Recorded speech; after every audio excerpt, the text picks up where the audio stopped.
If you endured a lot in childhood, this video is for you. And I'm not just talking about the memories, I'm talking about the reflexes, the assumptions, the invisible patterns that show up decades later in ways that don't make sense. Like why a canceled plan sends you into a spiral, why you can't relax even when nothing's wrong, why compliments feel like traps instead of kindness. You know that feeling when your body tenses up the second someone texts, "We need to talk," even though it's probably nothing? Or when things are calm and peaceful, but you feel unsafe, like you're waiting for the other shoe to drop. That's not you being crazy or too sensitive. That's your nervous system running programming from childhood that never got updated.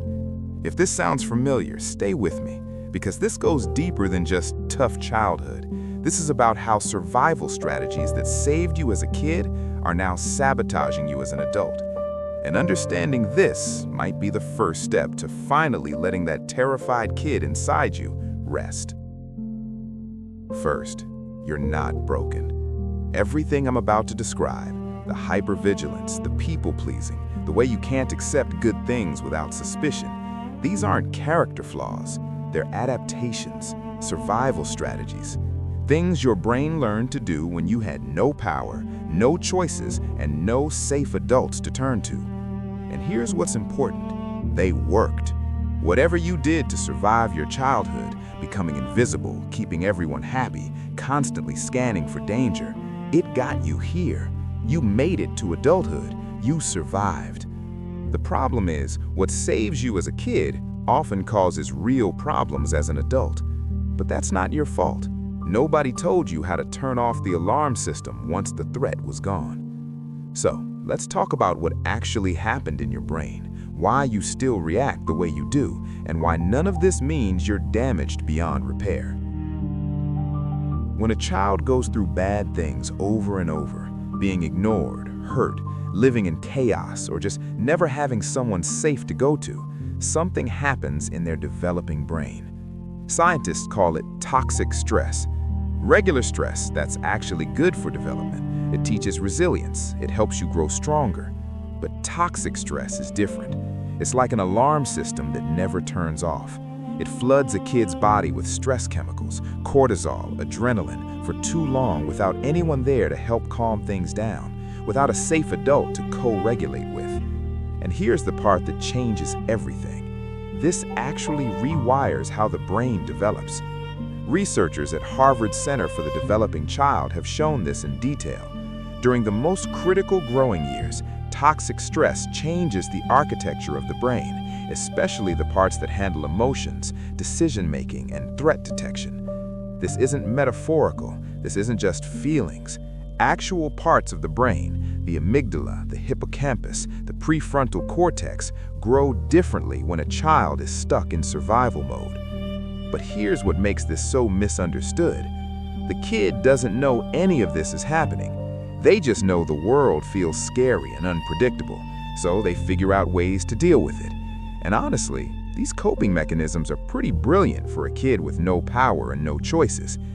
Maybe you learned to always watch for danger, scanning every room, every face, reading micro-expressions for signs that something bad is coming. Maybe you became the family peacemaker, the one who could sense when adults were getting upset and scrambled to fix it before things got worse. Maybe you just learned to disappear, getting so quiet, so small that nobody noticed you at all, because being seen meant being targeted.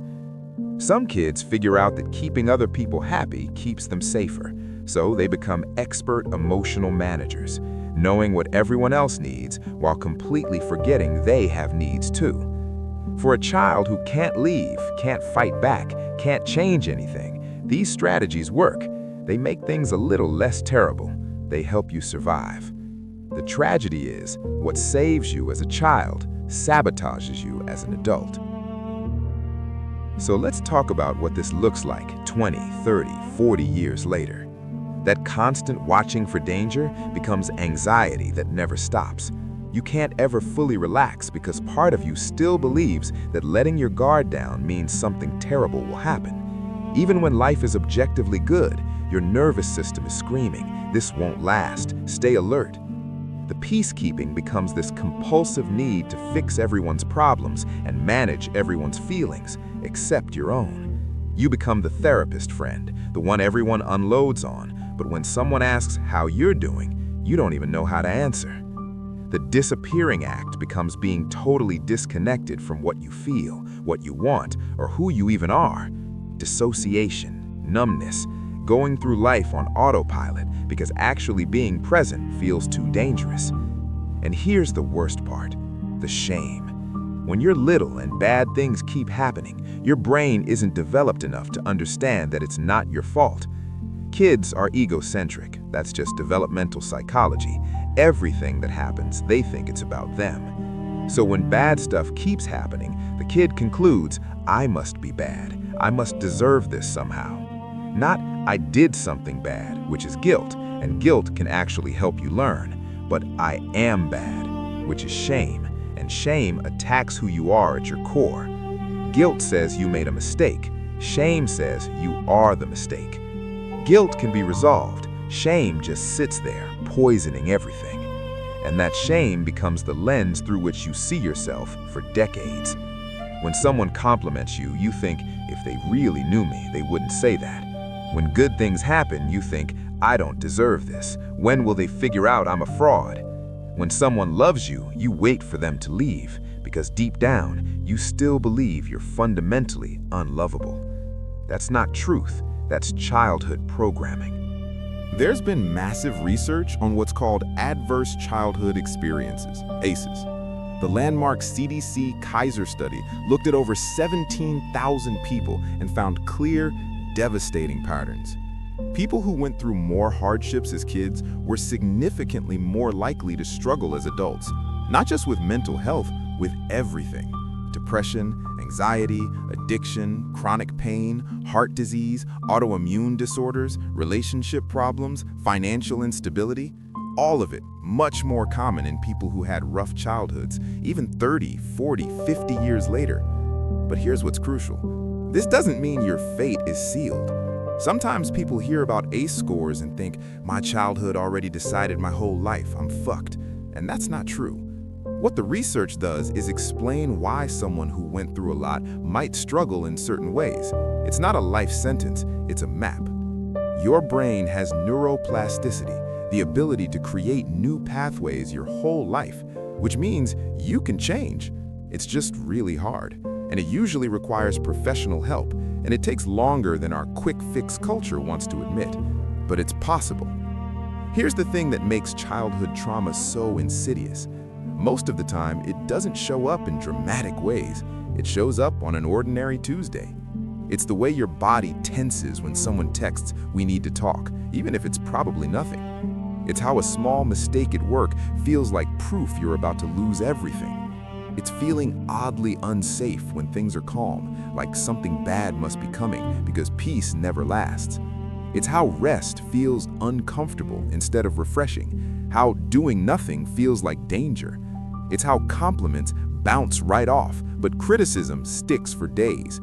It's replaying conversations in your head, trying to figure out what you did wrong, even when no one else seems bothered. From the outside, or even to you, these reactions can look confusing, irrational, too much.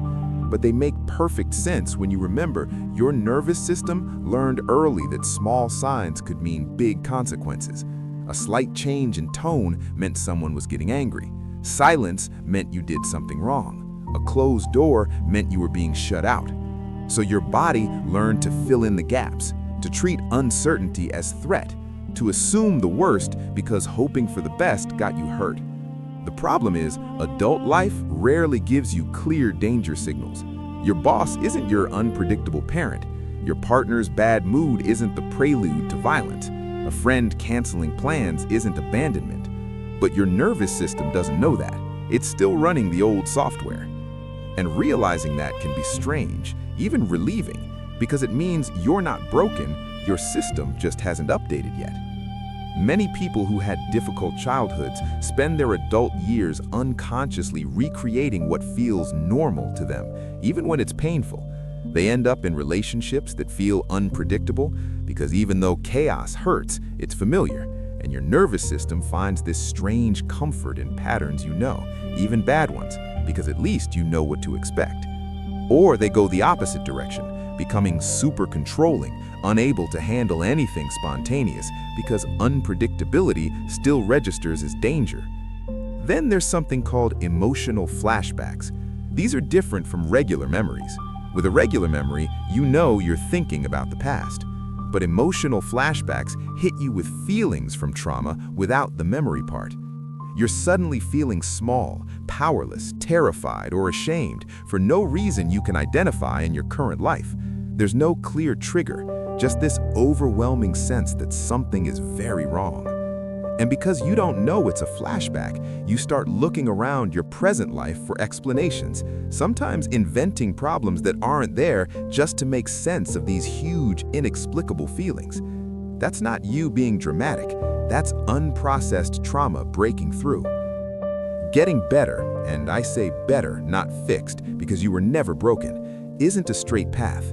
It takes hard work to spot these old survival habits, understand where they came from and how they once helped, and then choose to respond differently over and over, even when everything in you screams to do what's familiar. It means learning to believe that safety is real. People can be steady and reliable. What you need actually matters. You deserve to be cared for, not because you earned it, just because you exist. That last one, that's the hardest, because you spent your childhood learning the opposite, learning that your needs were inconvenient, that love was conditional, that you had to perform to deserve basic care. Unlearning that takes time. It takes therapy, probably trauma-informed therapy, maybe EMDR or somatic work. It takes safe relationships where people prove over and over that they won't abandon you when things get hard. And even then, your nervous system will test them, push them away, wait for them to leave, because that's what it learned to expect. Here's what I need you to understand. The kid who went through all that didn't fail at anything.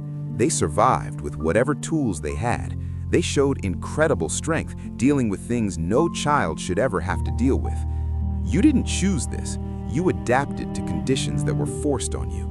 And the fact that you're here, watching this video, trying to understand yourself better, that's not weakness, that's courage. But here's the thing, that kid deserves to finally rest. They don't need to be hypervigilant anymore. They don't need to manage everyone's emotions anymore. They don't need to make themselves small anymore. The adult you became can take over the job of staying safe now. And doing that work, recognizing the patterns, understanding where they came from, slowly teaching your nervous system that you're not in danger anymore, that might be some of the hardest and most worthwhile work you ever do.